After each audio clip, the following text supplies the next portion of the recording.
Good morning, party people. Come all, bow to me.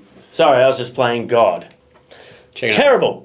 I apologise. Absolute dog shit. You deserve better. I deserve to give better for myself. They don't expect better. Dog shit. That's okay. We're a little late to this one. Here's the annoying thing. We're not that late. Yeah, but we're later than we wanted to be because we recorded the other day and this song came out like 3 hours later. And we couldn't make it work, so... No, it came out in like the middle of the night for us. So that's one of the, okay, so a lot of people are always like, Australia always gets albums first because they're ahead in time. Yeah, but like when bands drop things at, a peak time for the US, like 7 at night or 7 in the morning, it's a shitty time for us. It's like the middle of the night. But we live in Australia and that's pretty cool. So that is, yeah. You win some, you lose some. This song features Corey Taylor. That's his accent on the Corey Taylor statement. Yeah. Which is a really fun little feature. You don't see Corey do that many features. Oh, no, you seem to do quite a few. In recent years? Yeah. Oh, yeah. What have we done that? So he's been on stuff with, he did one, I'm not talking like last few months, but he did stuff with Tech 9, he's been on Code Orange, he's been on... Code Orange isn't recent. No, it's not recent. He was on... Give me something in the last 3 years. I can look at Spotify, because I see them come up now. He does things a lot of the time with random artists. Okay. Because he has a very varied taste, so... Yeah. I stand by not seeing any of it. And maybe that's because there are artists that I don't know. But this is an artist we know, and that's exciting. Yeah, I think it's really cool that an artist that's been around for so long and that is so big and renowned does a lot of smaller acts and newer acts. Like, obviously, Motionless aren't new, but yeah, it's cool that he's so in tune with current music as well. I really like that. The last Motionless track we checked out was freaking awesome. They were back in a big way. The heavies. I wonder what we're going to get here. Being that Corey's on it, I assume it's going to be pretty heavy. Then again, obviously both of them have a really great, clean voice.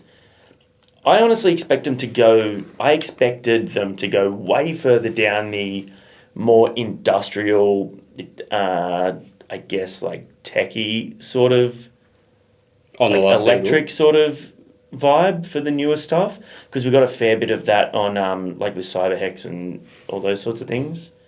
This is off the upcoming album Decades, which has just been announced, coming out July 17th. Thanks for hanging out with us. We appreciate you very much. Make sure to like and subscribe and follow the socials. Wow. Already full Slipknot vibes. Get the fuck up! Yeah! Starting together is cool. Oh my goodness. Got that syncopation.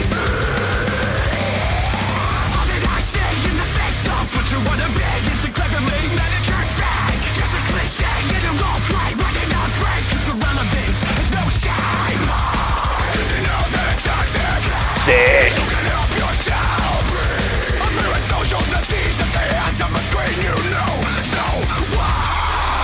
Woo! You're my motherfucker.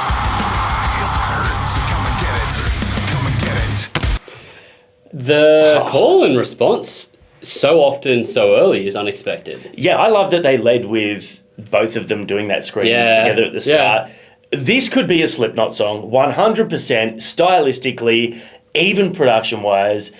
It's given me such like first album vibes from Slipknot.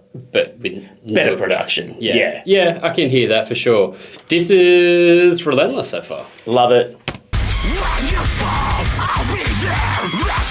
I love that riff. So fuck you to falsify truth, to fabricate views, 'cause without them you're nothing. So get fucked or shut the fuck up. I will never bow down to a platform of puppets playing God.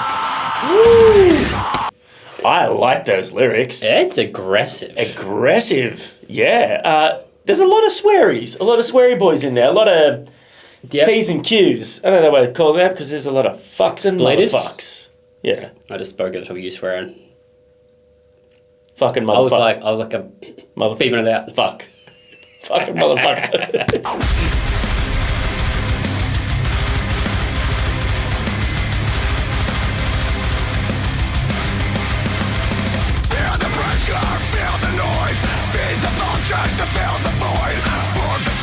Corey sounds fucking angry.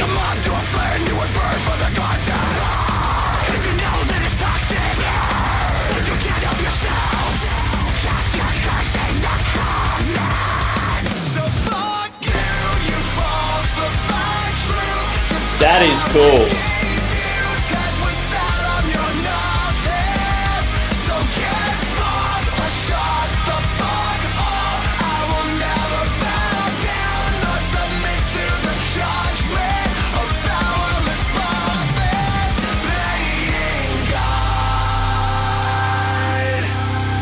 That is fucking cool. Like, this is a full collaborative feature. We are getting melodic from both of them. We're getting super heavy. Like, the lyrical content is aggressive and it suits them so well. This is, oh man, I don't like to call it early and it might piss people off, but this is very close to being right up there with the Knock Loose Denzel Curry collab. Oh. For me personally, especially. I 100% agree. It's a different thing. That brought something that was unexpected to both parties. Yeah. This brings everything you hope for from both parties. Yes. Yeah, great point. Let's go. Big, fat, juicy MF and breakdown. All your clicks, let the drama dig a gold mine. Desperate for effects, as your pixel perfect world tries. Grovel like a bitch on your knees for the applause. Let the fucking dirt off my boots like a good dog. Woo!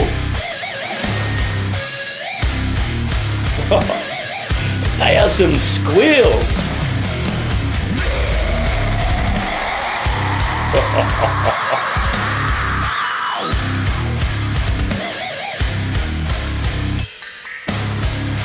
Cash in all your clicks till you're rich off the rage, babe. Worthless on your own, just a slave to the hot take. Grovel like a bitch on your knees for the applause. Lick the fucking dirt off my boots like a good dog.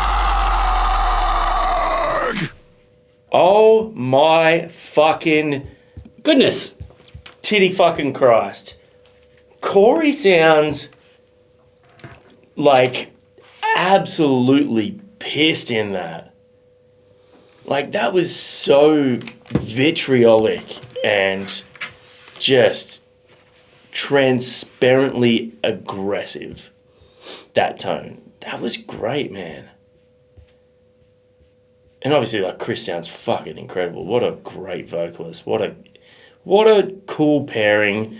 What an absolutely sick moment for heavy music where we're getting Motionless in White not only dropping, like, possibly the heaviest shit they've ever done, but it is so fun and technically proficient, but we're also getting such a sick collaboration. It's a fucking sick year for heavy music. Cool seeing artists come together that have very unique sounds and like complement each other so well. Like, there's not like you can clearly hear the difference between who's doing what lines. Yeah. And like, Corey has such an identifiable voice, but so does Chris. Shout out to the band in that one. There were so many little fun squeals and drum fills. Those pitch harmonics were super like, woo! Yeah, that was a really interesting, fun song. It wasn't just reliant on having two great vocalists. That song was doing heavy lifting the whole way through. Yeah. It didn't need a music video, that's how fucking good it was. But you know what? Like, credit to them because the visualizer actually looked cool. It looked sick. I love the numbers going up. It was so like simple but relatable to the music like to the lyrics, Yeah. which was really cool. Do you reckon that's related to shit take YouTube videos? It's probably dedicated directly at two shit Australian reactors. That's because he's playing God and he thinks everything's about him. Oh, I thought it said playing dog. I was be like, why are they so pissed off about playing with dogs? That's a good time. You're an idiot. Let's just try and have a conversation there, but you just continue with the dumb one. No. Continue. Do you think that's about like YouTube comments in particular? Do you think that's it talked about like the clickbait and rage baiting and getting the fame off that? Do you think that's directed at that or towards them in particular, just something they're seeing? I think it's an all-encompassing thing. I think that they've probably felt a lot of it. I think they've probably seen a lot of it, and I think that like, look, anyone with half a fucking brain is sick of seeing that shit on the internet. I'm sick of going into a comment section when a band has dropped something that they're proud of. Do I like everything that every band has ever dropped? Hell no. But what I don't understand what someone gets from going onto a comment section where a band has dropped a piece of work that they're proud of, and regardless of whether you like it or not, going, this is shit, you're fucked, the band is dead, like, you guys suck, kill yourselves, fucking, you know what I mean? Like, this is the fucking worst shit I've ever heard. What do you get from that? People think their opinions are important. Yeah, but that's not an opinion. Yeah, that's it is. being a fucking asshole. They think that they have something to contribute and they need the attention and validation from people seeing them say something, and they're not clever enough to have something positive or constructive to say, so they delve in the negative. 100%. Like, I agree with constructive criticism, and I'm okay with someone going, you know, oh, like, respect you guys, this one's not for me. You know, if I still don't see the point in that. But, like, I mean, obviously anyone who puts any content out or any post out onto a public platform knows that if you're willing to put something out there for people to see and you're willing to take the adoration and the positive feedback, then you have to be, to some extent, willing to take the negative feedback. I just don't understand, like, if you're going to be just downright cruel about it. If you're one of those people, please stop. It's just pointless. Just reminded me of a funny comment that was on my Instagram yesterday. I didn't check it because Court told me about it. It was a response to her comment. She responded on like a fashion video I did where I was wearing a tuxedo, and she wrote, "Love our husband in a tux." And someone wrote back to her, "We'd love it more if he could get a little Botox in his forehead." Oh my God, I know that person's not going to watch this because I'm guarantee you no one who's that into fashion watches this and would leave that sort of comment. But hey, person who said that, kindly go and fuck yourself. Hey, you're a moron. it's okay. They just don't you're like a forward fucking wrinkles. loser. Get old gracefully. Check out these crow's feet, you fucking little nice skinned bitches. Yeah, but Fuck that, man. I'm happy to you get old. expect to have them by now. You're very, very old. 212 years old. Ping. I was like, they wasn't even commenting at me. They commented to my wife about me getting Botox. Yeah. Funny. Yeah. Yeah, you know, people fucking suck, but that didn't, and that's the thing you focus on. Focus on the good stuff, like that music. Yeah. Oh, they're coming out here, and I hope they play Oh my that. God, they will. You know they will because they are playing God and they want to impress us for clicks. Here's what I would like to see with that. What? I would like to have Sean from Make Them Suffer do Corey's parts. Think it's a little soon for that? What do you mean? To Like, have someone do it? To have someone There's jump a over- lot to learn, but Yeah. also Sean has a great voice. Make Them Suffer supporting them. I think that would be because that song would be a lot for Chris to do solo, and unless one of the other guys in the band does that, and those are big shoes to fill, that's the perfect opportunity for a really good vocalist to do a little spot with them, and I think that'd be sick. I also think, and I'm not sure if this is, you know, like I think it was a really well written collab in terms of using Chris for one verse, Corey for the chorus, Chris for the chorus, Oh, yeah. Corey for the verse. It was really, really cool to do that. But I also think it's clever because the way that they've flipped it around means that Chris can just do the entire song and it won't be like people are thrown by waiting for that one moment where the feature comes in. Sure. It gives you a little bit of sort of, Yeah. you know, in and out, you know what I mean? Burgers. That's what he's talking about. Never had In-N-Out burgers because I've never been in the States. Good. I had I the think one overhyped. I had the one that they did. It was like a pop-up store at a bar or something in Sydney. It was like It's essentially like Mary's Down and Burger. Out. It's essentially Mary's Burgers. Yeah, okay. Like, you've had that. Yep. You've had it now, Liked essentially. it. Yeah. Ah, okay. Yeah, they're good. I actually think Mary's is better. If you're still here, what's your favourite burger from any place, anywhere in the world? I want to know. Let me know. And where do you rate the McDonald's classic standard cheeseburger? We love a cheesy. There you go. Yeah.